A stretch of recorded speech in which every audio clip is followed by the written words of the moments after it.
Hello all. August 7th, 2012. Well, a lot going on. Let's go right over to the news. Okay, the biggest news lately has been the Richmond fire, which just happened right across the bay from San Francisco. Happened last night, started at 6:45 and blew up the Chevron crude unit number 4. Now, what I need you to do is just stop the video here, bring up a new window, go back to YouTube, to my channel, and look up May 22nd, 2012 video oil update, and you'll see what a crude unit is, or an oil distillation tower is, or column. They have all kinds of names for them. But anyway, the Chevron refinery last night lost that unit. Apparently what happens is that salts, corrosion, gets up inside the top of the column, which is all steel, and starts to corrode it. Then somewhere down the line the column becomes overpressurized and the weak spot blows out, and they end up with a fire which destroys the column and makes gasoline more difficult to find, especially in the Bay Area in California. We have now lost a large part of that process. With that, I'm kind of curious to see what gas prices are doing.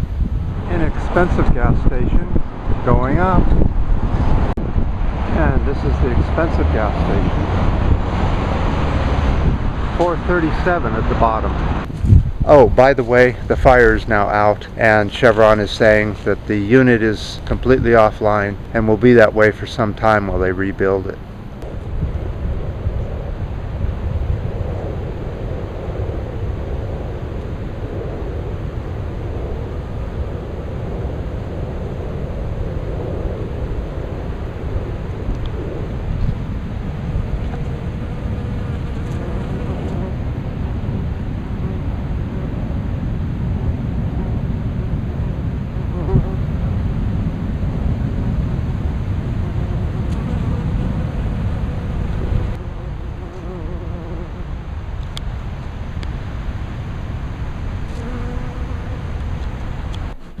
There has been some news on peak oil. This is the new graph they're coming out with on what peak oil looks like. 2005, pretty much agreed, was peak for standard oil production. After 2005, we saw some ups and then a gradual lowering of production. Then the tar sands and the fracking and the shale oil and all that came online and brought it up just a little bit.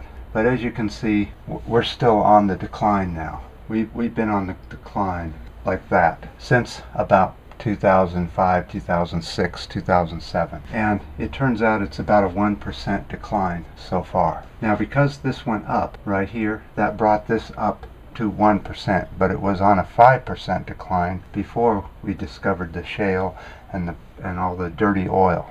But that oil is quickly coming to a peak as well.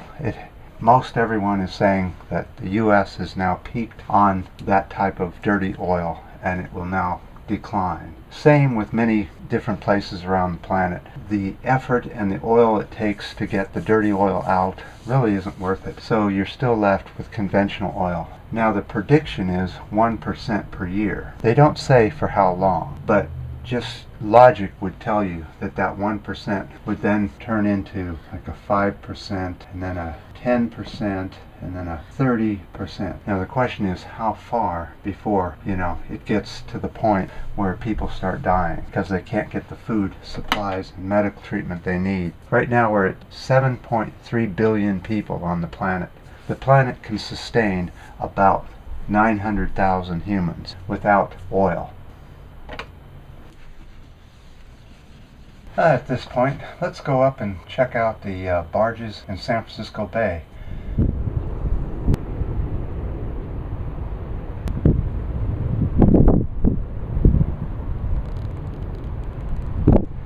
Okay, I earlier saw 2 barges in San Francisco Bay right over here. And a lot of people are looking at the crazy ride on Brent Crude.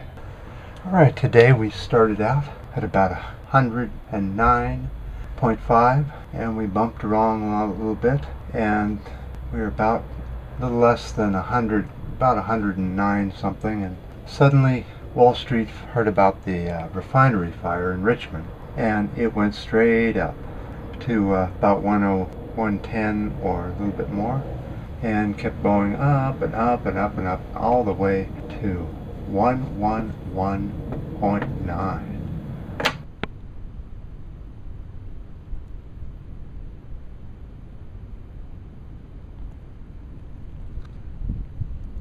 There's my finger.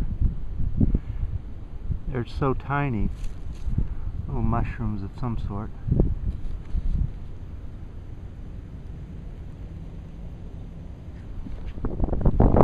Well, the poster's gone. Hopefully the dog is okay. This is from the last video. We saw a missing dog.